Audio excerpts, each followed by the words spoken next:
Dr. Azzam Tamimi, Assalamu alaikum wa rahmatullah, and welcome back to the Thinking Muslim. Alaikum assalam wa rahmatullah. Jazakallah khair. Barakallah feek. Now, today we want to really just record or commemorate or mark or whatever the fitting term is, 1,000 days since the beginning of this genocide, which has just passed this last week as of the day of recording. Can I ask you just to begin by framing where Gaza sits today, 1,000 days on?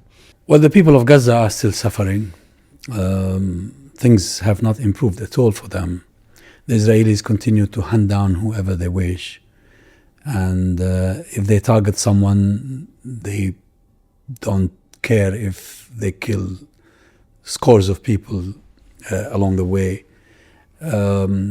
According to the ceasefire agreement, there's supposed to be 600 trucks entering Gaza every day.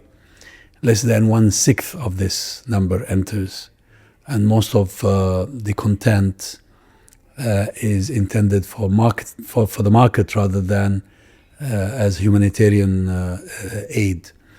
And nearly 60% of the Gaza Strip is occupied by the Israelis.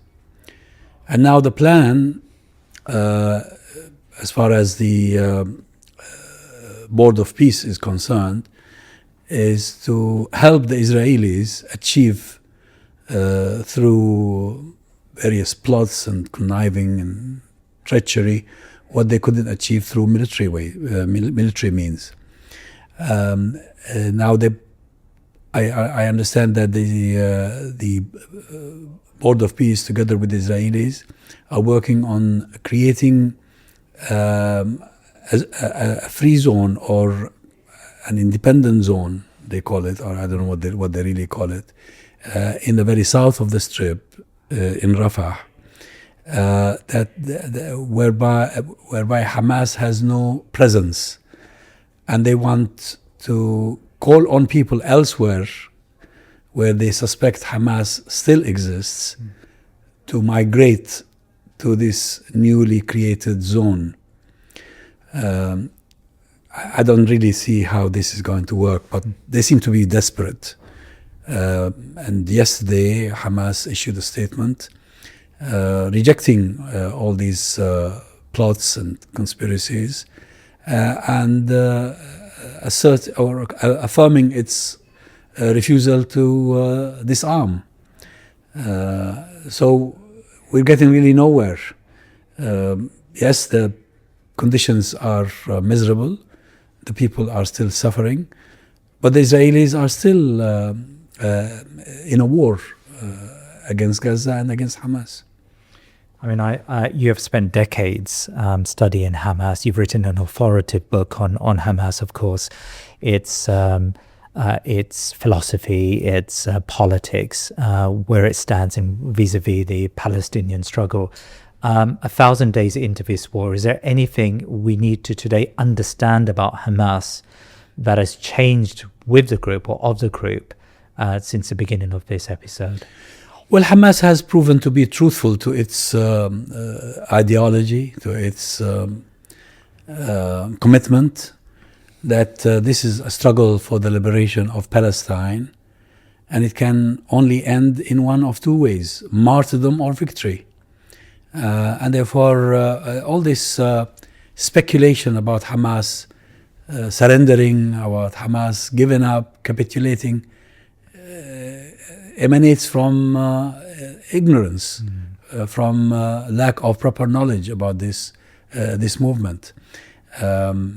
Unlike many other liberation movements, this is an Islamic liberation movement, which means that it adheres to the values of Islam, which every Muslim would know that you live this life in dignity or you die in dignity. You don't accept humiliation, you don't accept subjugation to a colonial authority that is racist, that is supremacist, and that is anti-human. Do you feel that Hamas today is stronger or weaker than it was pre-October the 7th? Well, definitely, in military terms, it's much weaker. I mean, nobody can deny this. Yeah. But becoming weaker militarily or materially has not led to change of course. And this is what matters. I mean, we saw in the case of the Fatah movement, which is a much older Palestinian liberation movement, how that when they came under enormous pressure, the leadership couldn't withstand the pressure and went to Oslo and gave it all up. And now the Palestinian Authority, which was born out of the womb of the PLO and the Fatah movement, is just another security agency working for the occupier. None of this can be expected of Hamas. It would be naive for anyone to think that Hamas can follow the same route. So, Ben, can I ask you to comment on the Palestinian Authority? I mean, has it completely lost now its legitimacy and its moral authority in the eyes of the Palestinian public? I think the only support the Palestinian Authority receives is from people who live on it, right, or people who are part of it, what they did. I mean, the Palestinian Authority, after Yasser Arafat, collaborated with the Israelis and the Americans and some of the other governments in the region in order to create what is known as the new Palestinian, a Palestinian that does not see Zionism as the enemy, but sees armed resistance as the threat to his or her existence. And there is a sizable segment of the Palestinians who live in the West Bank and a very small minority who live in Gaza who subscribe to this. But when it comes to the Founding Fathers' ideology, the Founding Fathers' principles and values and mottos, Fatah no longer identifies with any of this. The ceasefire, I mean, we've talked a little bit about that in your opening comments, but the ceasefire remains pretty precarious. If it ever was meant to lead to a cessation of enmity, of conflict in regards to Israel, Palestinians are dying on a daily basis in Gaza still. Do you feel that the ceasefire in many ways is a pursuant of this genocide by other means? This is what the Israelis wanted to turn into. When Hamas entered into the ceasefire arrangement, it did so because the balance of power was not in its favor, and because it wanted to lift the pressure off the population in Gaza, and also giving the benefit of the doubt to the mediators who were telling Hamas, just accept the ceasefire and then we will start the process of reconstructing Gaza, of bringing aid into the Strip, of improving the conditions of the population, etc. So entering into a ceasefire in itself is an ijtihad. There's nothing wrong with it if you think circumstances warrant it. Yeah. But what really matters is that this ceasefire did not involve capitulation in any form, as far as Hamas is concerned. How has the Iran war, which most commentators now accept the Americans have lost, I mean, how has the Iran war affected or impacted the Palestinian cause or Gaza in any particular way? I mean, has it been a net positive for Gaza or otherwise? Not immediate positive net, but for the Palestinian cause as a whole, I think the war on Iran added to the exposure. I mean, since the 7th of October, more and more people around the world saw Zionism for what it is. And then came the war on Iran, which was unprovoked, led by the Israelis. Very clearly, everybody now says this, everybody knows this, that this is Netanyahu's war, and Trump just so stupidly went along. So the world is confirming the picture that it has drawn during the past 3 or 4 years. So I think eventually at the political level, at the diplomatic level, Israel is losing. Zionism is losing.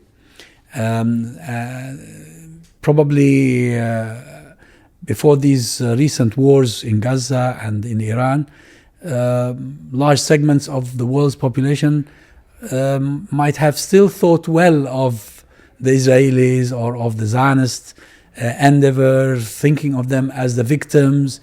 Now, even the Jews around the world are dissociating themselves from Zionism and from Israel. I consider this a great positive achievement, a great plus for the Palestinian cause.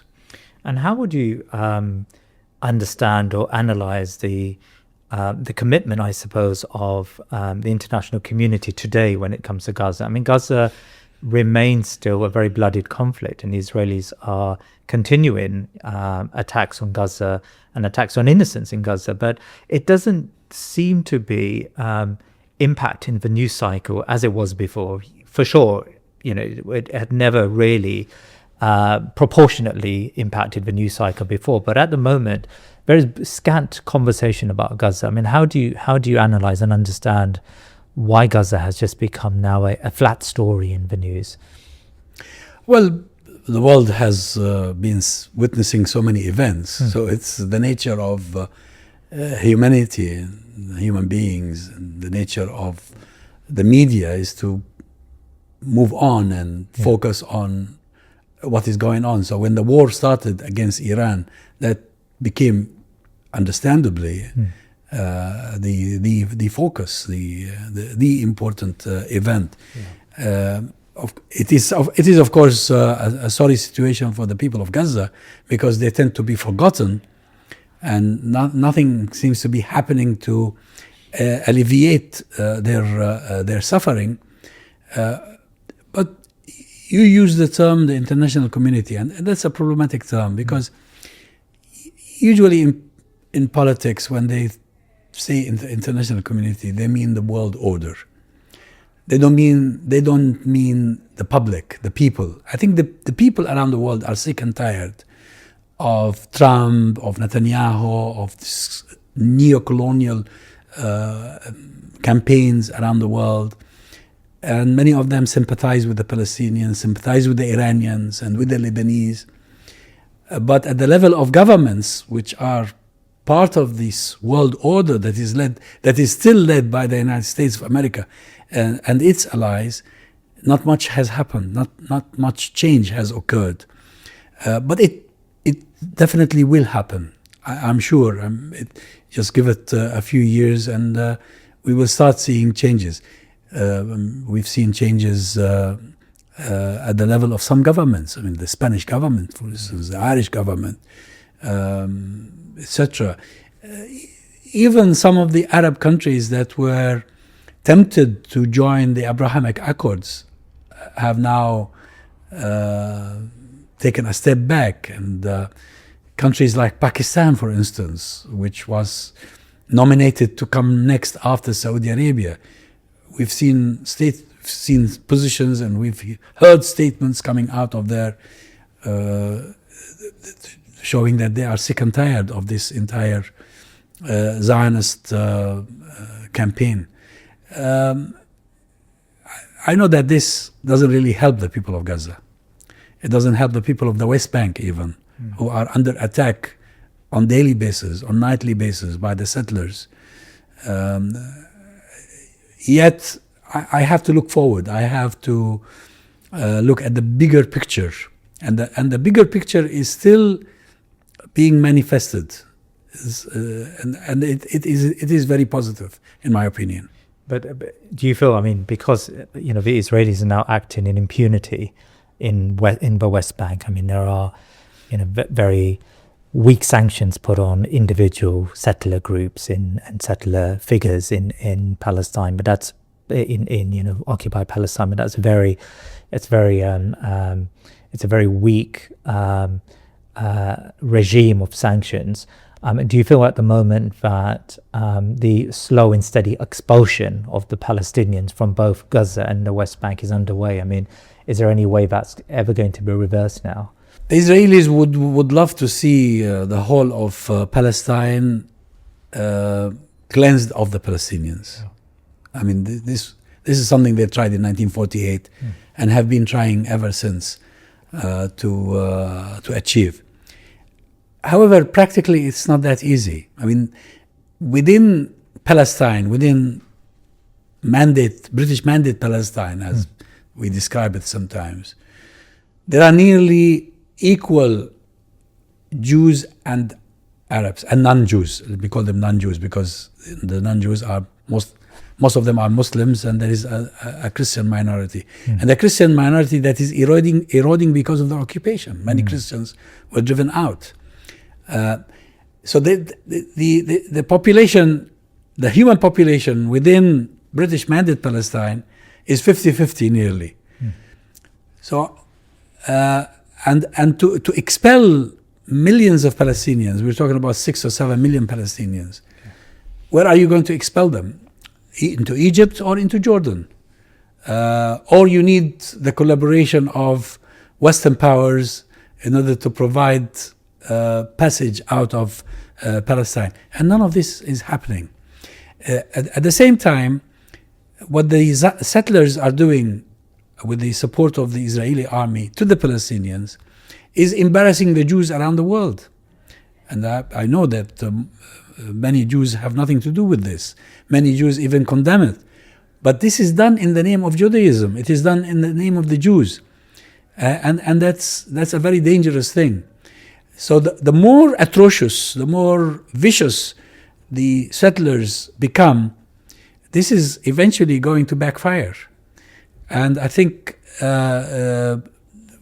we need to create some sort of a coalition around the world, including Jews who are opposed to Zionism, or who feel threatened by Zionist action, with Christians who agree with them, with Muslims who are assumed to sympathize and support the Palestinians, not because they are Muslims, but because they are victims, etc. We need to work for such a global coalition in order to bring pressure to bear on those who can hopefully intervene in order to deter the settlers and the army that is supporting them. But this is a slow process. Yet we shouldn't be deterred. We should just continue. And I see signs of this happening, especially in the digital age, where people go to the social media and so many podcasts here and there, and some celebrities, etc., public opinion makers. I think there is an entire human community forming that today believes Zionism is the threat.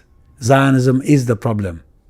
Palestine Action. It's a banned group here in the UK, so we have to be slightly careful how we talk about them. But Palestine Action, largely a group of non-Palestinian, non-Muslims who have, and Muslims, of course, who have taken a very brave stance, let's say, against weapons manufacturers like Elbit Systems. And subhanAllah, just a few weeks ago, there was one particular case where the judge, for the first time, used terrorism additions to turn what was just a case of breaking an entry, whatever it was, into a terrorism case. So, and they were judged accordingly.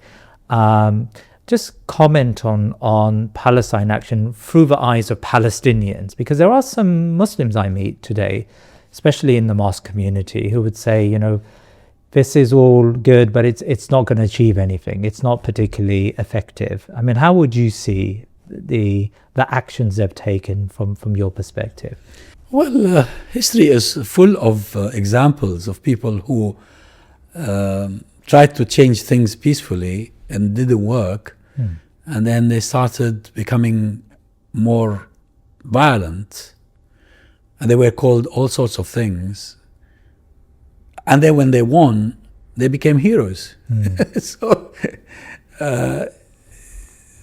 it's the nature of things. I mean, I once saw a clip for someone who was reminding his Western audiences of how impressed they happen to be with certain stories, with certain movies, where people resort to desperate means in order to prove a point. Yes, at a certain moment, the power to be considers them to be outlaws or terrorists, but then eventually people celebrate them as champions or heroes.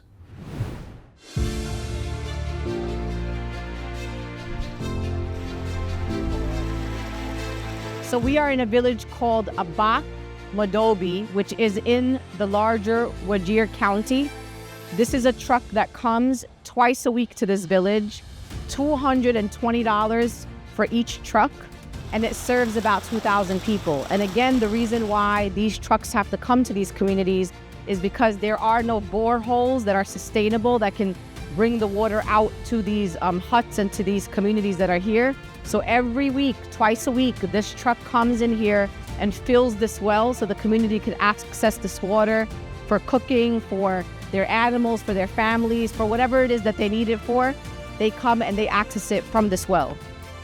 Abak Madobi is one of over 30 villages that Baitul Mal is trucking water into. These villages rely on this water. We're in a multi-year drought in Wajir County, and so if we're not bringing in this water, there is no other way to get water here. Your generous contributions make it possible for people, for families, for children, for livestock to have water.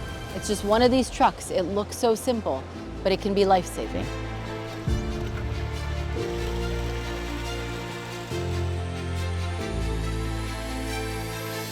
Please visit btml.us/thinkingmuslim to donate now.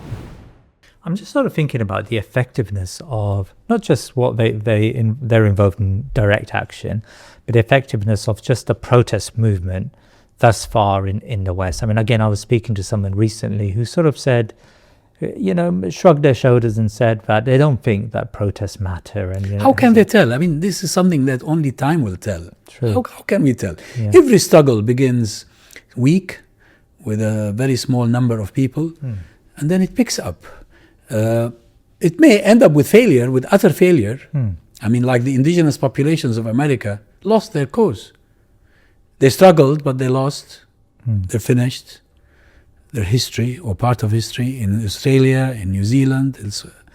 But in other cases, like in South Africa, they eventually won. And people just need to remember the example of Mandela, Nelson Mandela, whom Margaret Thatcher and President Reagan together described as a terrorist. And then now we know from history what happened. The ladies in Britain who 100 years ago struggled for the right to vote, I mean, how they were treated initially, how they were perceived, and what happened eventually. Now we celebrate them as heroes. One day people will look at politicians and think nothing of them, might spit on them even, and might consider their victims to be the real heroes.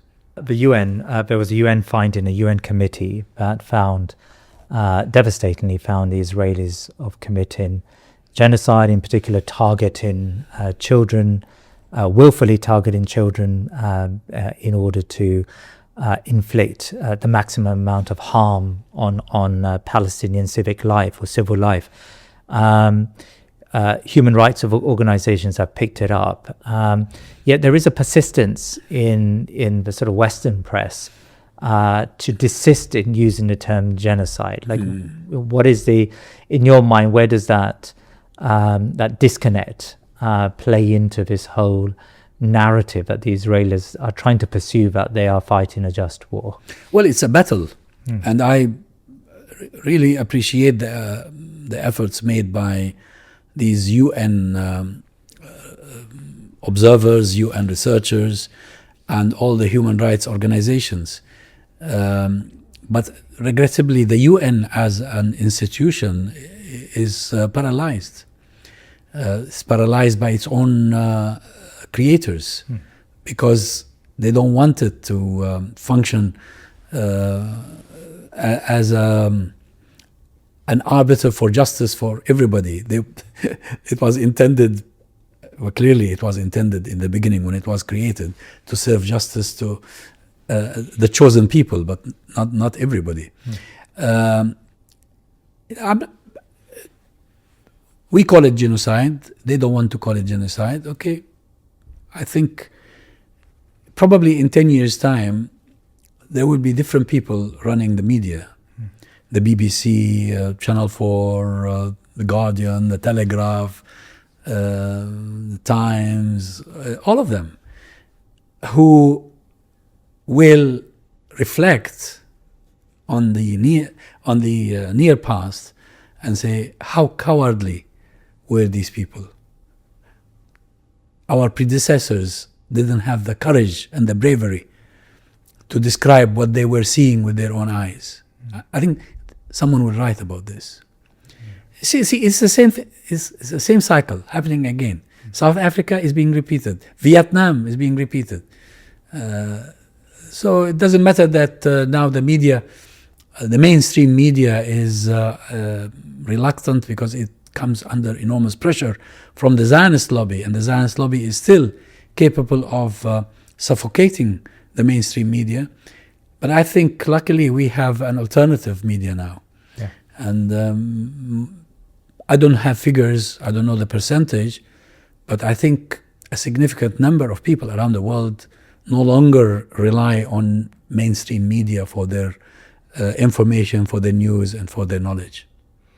So, Dr. Tamimi, we've just marked 1,000 days of this genocide. What do you think the next 1,000 days look like? If we were to talk, if Allah gives us life in 1,000 days, like what will be the situation of Gaza? But anything that is to do with the future is Allah's knowledge. Of course, we cannot really talk in any certainty about the future. But we are seeing signs. And that's why I'm optimistic, despite the pain I feel for my brothers and sisters in Gaza and in the West Bank, and for the victims of America and Israel in Iran, and the victims of America and Israel in Lebanon and in Syria. I see signs that the future is going to be better, that justice will be served, because I see signs of real change in the world. I mean, I've been in this country since the mid-70s, and I can see the change that has happened in terms of public opinion. I don't have to read about it. I can feel it myself from being a young A-level student in 1974 to now a grandfather in 2026. And I think this is happening everywhere.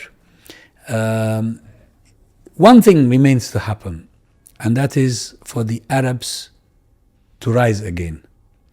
This happened about 15 years ago.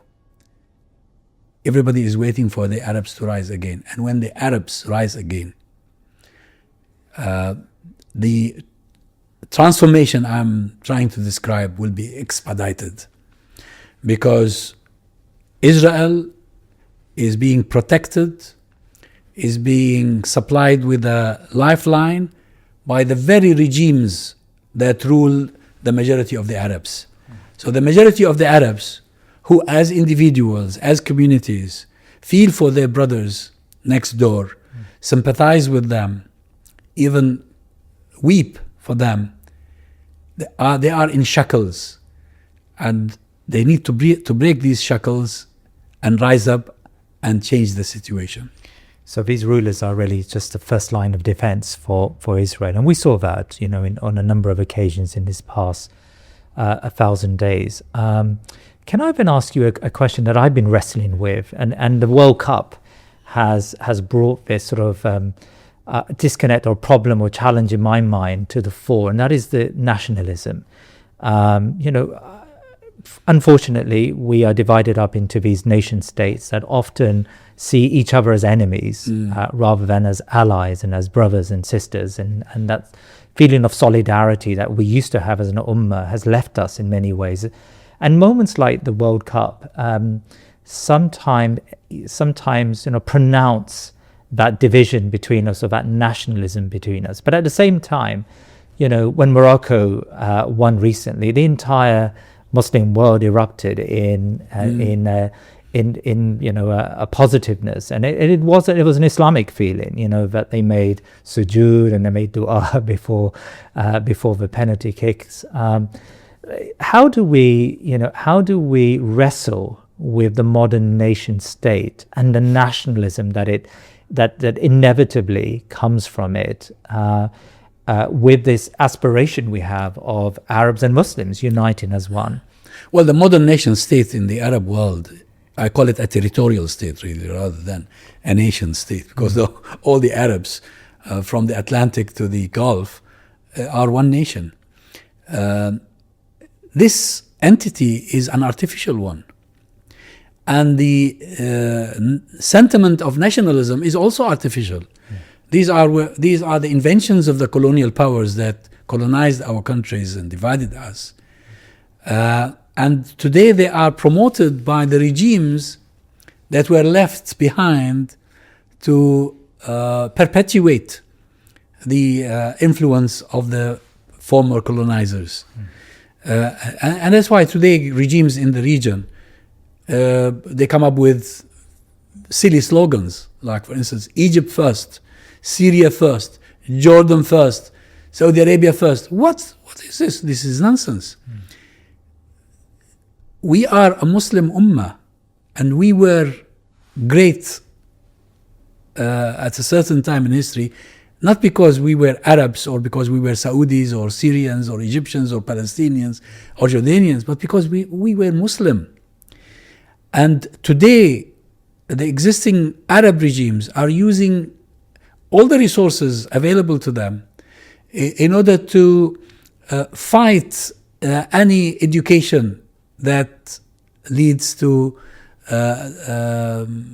reasserting our true identity as a Muslim. What is there to be proud of being Egyptian, or being Moroccan, or being Algerian, or being Palestinian, or being Jordanian, or being this, or being that? But you can be proud of being a Muslim, being a monotheist, being the follower of Muhammad sallallahu alaihi wasallam. Today, in much of the Arab world, mosques are under the control of intelligence services. They control who speaks, who gives the Jum'ah sermon. Mosques are closed immediately after prayers and opened just before prayers begin. Is this the mosque in Islam? Is this the mission of the mosque in Islam? The liberties, the civil liberties like the freedom of assembly is non-existent. Freedom of expression is non-existent. And it is all part of a campaign to prevent a renaissance that is definitely coming. It will come. If it doesn't happen peacefully, it will come very violently. It will probably, if there is another Arab Spring, it will be a very bloody one this time, because 15 years ago the Arabs tried a peaceful way forward, and despite that, violence was used against the masses. Thousands were massacred in Egypt, in Rabi' al-Adawiyya, in Al-Nahda. Today, tens of thousands of scholars, of thinkers, of defenders of rights are in prisons, in conditions that even animals cannot tolerate. So you see, in my belief, I am convinced that nationalism is the arch enemy of Islam. Nationalism and Islam cannot come together. There were some silly attempts to reconcile nationalism with Islam. Nationalism is based on believing that the community you belong to is the best.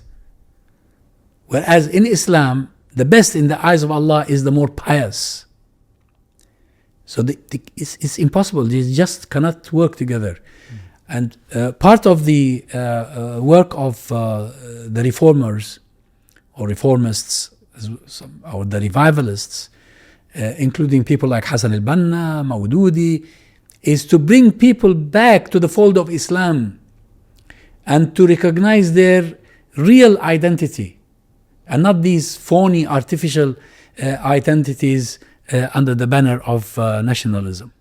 So then, if nationalism is, a barrier to Muslim unity, just to press the point, how does one balance that, or at least reconcile it with supporting our country when it's doing well in football, and promoting what may actually be like quite ignorant practices when it comes to, my country is superior because we're doing well in football, and your Algeria is not superior or something? Like, how does one reconcile that with, is the World Cup one of those distractions that the leaders use to promote division? Indeed, I mean, football is a game. I mean, there's no harm of being a football fan, but to turn this into a political affiliation, into a political battle, that's nonsense. And that's what I meant by saying that the regimes are using this. If I support Morocco, or if I express happiness because Algeria won or Morocco won, that's because they are my brothers in Islam. Yeah. I'm not Moroccan, I'm not Algerian. I don't believe in all these lines that divide the Ummah. These are our brothers, and I feel happy for them. It's nothing to do with nationalism. But to do it out of the belief that the Moroccans are better than the Algerians, or that the Jordanians are better than the Egyptians, this is contrary to Islam. It's un-Islamic. It cannot be accepted. And I regret to say that we don't have enough scholars to speak about this. Probably those who would speak about it are in prison already. Let's talk about the scholars and scholarship since the beginning of this genocide. But it's very clear to me that, alhamdulillah, there are scholars who are willing to speak, and they have been marginalized in their circles because they have spoken out against the genocide, and they persist in speaking. But I think it's fair to say a good number of scholars remain fairly placid or quite quiet when it comes to Palestine. How do we assess the claims of these scholars to be inheritors of the prophets when, on probably the most consequential issue of our time, it's a very mute response? Well, there are people who become scholars for personal benefits. And the Prophet ﷺ told us about this. He said that among the three types of people who will be thrown into the fire is a shaheed, a scholar, and a generous rich person, someone who donates to sadaqah. And the reason is that these people wore the robes of this character with the wrong intentions. The intention was to enrich themselves or to be hailed and praised by others rather than to please Allah subhanahu wa ta'ala. A real scholar is one who fears Allah and not the ruler, is one who works for Allah and not for the public. Regrettably, many of the so-called scholars today are paid by the regimes. We call them ulama al-sultan in Arabic. They are the scholars of the ruler, of the sultan. And they justify their positions by misinterpreting the text, or by taking text out of context, because they know deep within themselves that they are wrong, that they are sinners, that they are against truth and justice, but they want to feel content enough to be able to sleep at night, so they come up with all these pretexts and justifications. And I wonder if these scholars ever read the verses of the Quran that talk about sacrifice, about the real purpose of living in this world, about the fact that very soon you're going to meet your Lord, I wonder if they see in the life of the Prophet ﷺ and the lives of the other prophets that they were living not for this life, they were living for the other life. I wonder whether they came across the hadith of the Prophet ﷺ that the master of shuhada is Hamza, and a person who stands up to a tyrant, speaks truth to power, and gets killed for it. What we really need to do is to educate the public to be able to distinguish between a genuine scholar and a phony scholar. Any scholar that allies himself or herself with a tyrant is a phony scholar. It cannot be a genuine scholar. Dr. Tamimi, every time I have you on the show, we'll always get comments from people asking for your recommendations of books, of places where one can enrich oneself in the culture, the politics, the history, the background of Palestinians, of the Palestinian cause, of Muslims of Palestine. Sorry to put you on the spot here, but if a young person or any of our viewers wanted to study Palestine and understand it and really taste what Palestine is and what its cause is, could you recommend some books for them to access? Well, I think what I can do is prepare a list and send it to you. Please, yeah. Yes, there are many books, and there are some excellent books actually, and I will prepare you a list and send it to you, and then you can share with your audience. Oh, that would be great. Yeah, that would be wonderful to do so. As we close today's discussion, I just want your final remarks on. I suppose there must be inevitably, someone who's sitting in a tent in Gaza, as so many are now, who feel that the world has given up on them. The Muslim Ummah in many ways has moved on. I know we still care and we want to care, but the intensity maybe of the actions that took place at the beginning of this genocide is probably less frequent now. Speaking for myself, less frequent than it was at the beginning.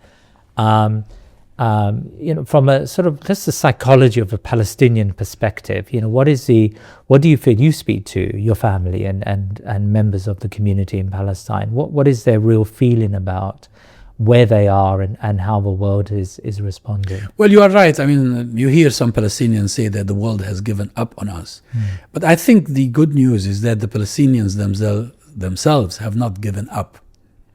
Yesterday I was speaking to an old friend, and he's living in a tent and he's writing a book. People believe, people in Gaza that I speak to, believe that the world has not been fair to them, but they believe that this is their destiny. They have no other alternative. They have to remain steadfast. They've lost so much. They've lost loved ones. They've lost their dwellings, houses, their farms, their living. But so long as they are alive, they still hope. They still hope that something will happen soon.